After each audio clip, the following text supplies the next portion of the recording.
All right, Pete. Thank you. Hey, all right, thanks for having me. Mark, nice to meet you. Hey, Welcome you too. to Gruber Motor Company, what we call the auto shop of the future. Ooh, I like it. The first thing that people remark on when they walk in here is they're expecting an auto shop.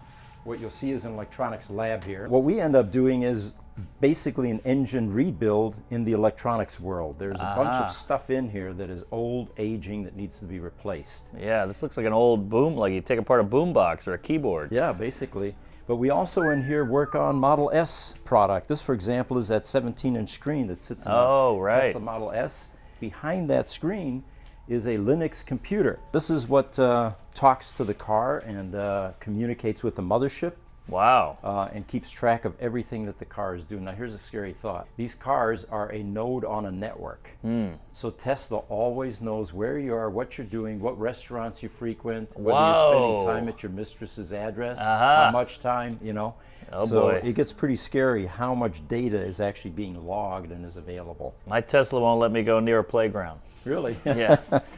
Tesla gave everything away. Nicholas. Wow. I think he died penniless. Yep, he was losing his mind. He had a relationship with pigeons in a hotel, and ooh, like Mike Tyson. Pretty weird toward the end. Ah, that's a shame, huh? Let me show you what happens in the shop here. Well, so this is the electronics portion here. All right. Then this stuff ends up in the cars. Yeah, this is a little above my pay grade with the electronics. Look at this! Wow!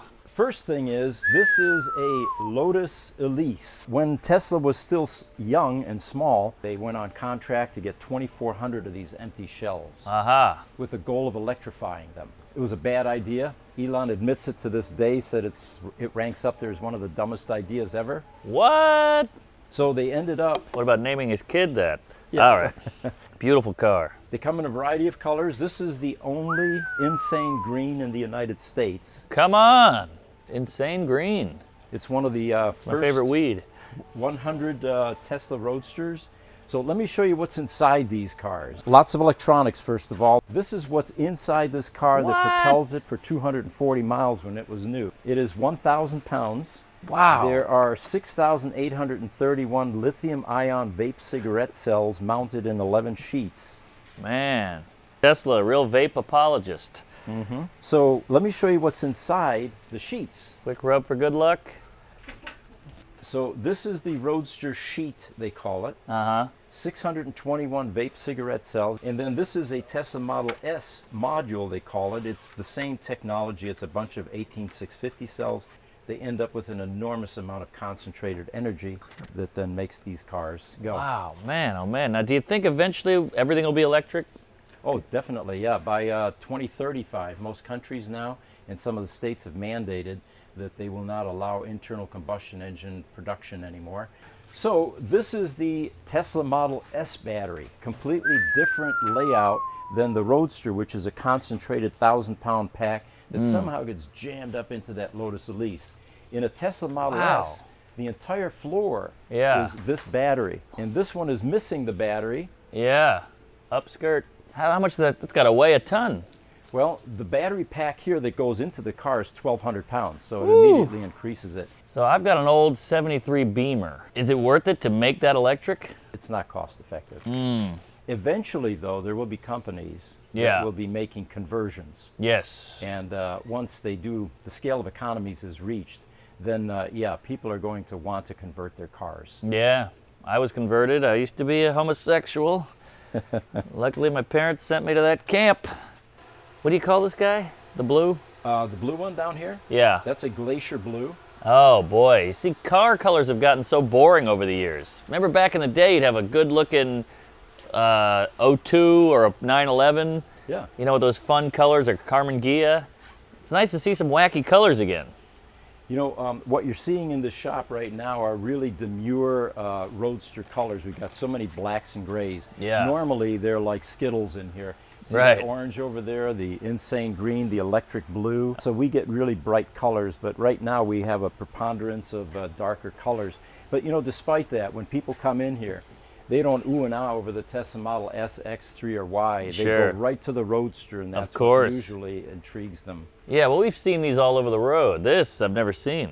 These Roadsters were really breaking records at the time they released them in 2008. The 0 to 60 on this in a sport version is 3.7 seconds. Wow. And that was like Lamborghini Ferrari territory. And that was the original Tesla goal, was to, as I think Elon puts it, create a smackdown to ICE vehicles and show them that electric cars can be sexy, fun, and fast. Hell Now, yeah. Then they built the Model S, and suddenly you've got literally a 4-door grocery getter sedan that you can have grandma in the back with the grandkids and the family dog. Sure. And this thing actually beats that by over a second. Wow. The 0 to 60 on a P100D Ludicrous is 2.4 seconds. Oh my And now Lord. this Plaid thing is like 2 seconds. That's faster than never me in the experienced- bedroom. Sorry. Very cool that this is like a sleeper. It looks like, just a regular daily driver. What do you think about the big screen, though? Some people say, hey, don't text and drive, yet Tesla's like, screw you, I'm putting in a big screen. Right. That's probably a safety issue. Why don't you see more of these on the road? They're such good-looking cars. They'll last a while. They're electric. They made 2,400 of them That's it? globally. Wow. Tesla couldn't afford many more at the time that they were in production on these. And they quickly had to stop making them because this was part of the reason they were going bankrupt. They were selling all of these Roadsters under cost. And it was basically because they were a young company. They weren't doing good cost accounting. The vendors that they had weren't impressed with their small quantities of orders. 2,400 is usually a prototype around a GM. Sure. And when you get into production, that's when you see your scale of economies. Got it. So they had to quickly stop making these and go to something sustainable, and that's where the Model S came in. And I see these all, you go to LA and this is every that's all you third see. car. Yeah. Now how much to pick up one of these puppies? Well, in last year, in September, you could buy a functioning Tesla Roadster. 2 of them sold on eBay for $39,500. What? Which was the lowest it ever got. That's like a Camry. Yeah. Since then, these are now selling for $90,000 to $130,000. There we they're go. Still going up. So if they only made 2,400, how'd you get your hands on so many? Well, people ship these to us from all over the United States, even Canada. And the reason is we've become the expert on the repairing of Roadsters. Tesla even refers us. Wow, that's impressive. So, this is all fairly new technology. How the hell did you learn all of it so quick? Well, it all started with me buying one of these beasts. I wanted to go 100% battery electric vehicle. Yep. Got a Tesla Roadster. I was actually going to buy George Clooney's car. Before I flew there to look at the car, I decided to call a friend of mine here in town who had a lightning green Roadster just like that. And I said, how do you like it? He says, I love it. So I drove it for a year, and one day one of the field engineers looked in the trunk as I was taking my lunch pail out, and he said, what is this? And I said, well, that's a 3-phase inverter. And he said, we repair those. We're in the critical power business. We repair UPSs and data centers. Yeah. That was a paradigm shift that convinced me that we've been in the Tesla business all along. Why not start fixing these? Yeah. So you must be pretty rich. Oh, very, yes. Good for you. Hell yeah. All right, we're going to go on a ride now, I think. Yeah. I'm coming in. All right. Pete. Oh, man. We actually have customers that sell these things because they can't do what they call the Roadster wiggle anymore. Get in and out of the car. Oh. So where do you live? I live in New York City. Oh, New York City. Okay. Yeah, Manhattan. I'm from Rochester, New York. That's nowhere near the, but it's still New York. I love Rochester. Do you? Garbage plate. Yeah. That's that was well after I left in '75. okay. But, so what's it like in New York City? Do you have a car at all, or do you just kind of? I don't. I actually have that BMW, but it's a classic, so I don't really drive it too much. But yeah, it's subways and buses and walking. It's almost not worth it having a car. But I love cars. So what we'll do up here is go to a standing start and then just launch this thing. With the P90D Ludicrous that I normally drive, every visitor that comes, and we get a number of corporate guys that come during the week, I always take them out here for a Ludicrous launch, and even the most serious, staunch, guys, they end up stamping their feet and giggling like a schoolgirl once I take off on that thing. It's like a roller coaster ride. That's great. Wow, this only has 166 miles? That can't be right. That's our range. The mileage on this car is actually pretty low. It was like under 6,000. What? Yeah. Holy hell. People that own these don't drive them every day. Yeah, of All course. right, so complete stop. And there we go. Now the sport version Roadster will actually go 0 to 60 in 3.7 seconds. This is 3.9. Now notice that too? Oh boy. Yeah, battery hot. In this climate, Yeah. these batteries just weren't designed for this kind of heat. Right.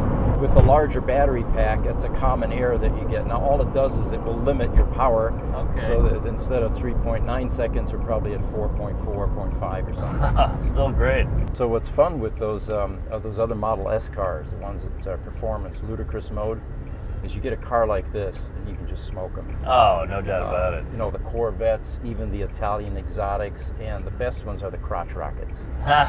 Theoretically, they should be able to beat you, but they got one tire on the ground. Right, right. And oftentimes I'll see my side view mirror, their front wheel is up and they're trying to keep up, and I've got 4-wheel drive, Yeah. 1,000 horsepower, and it just, you know, annihilates them.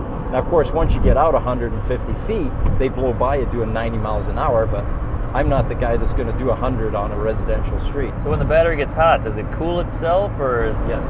it air cooled, I assume? Yeah, what it will also do is there's coolant that runs through there, and there are pumps and sensors, but it will eventually redirect the cooling in the cabin because we're not as important as the battery. Right. So if it starts to warm up in here, the heat exchanger is kicked in, and it is deciding that the battery is far more important than the occupants. They must know you around town. You know, oh, there's Pete.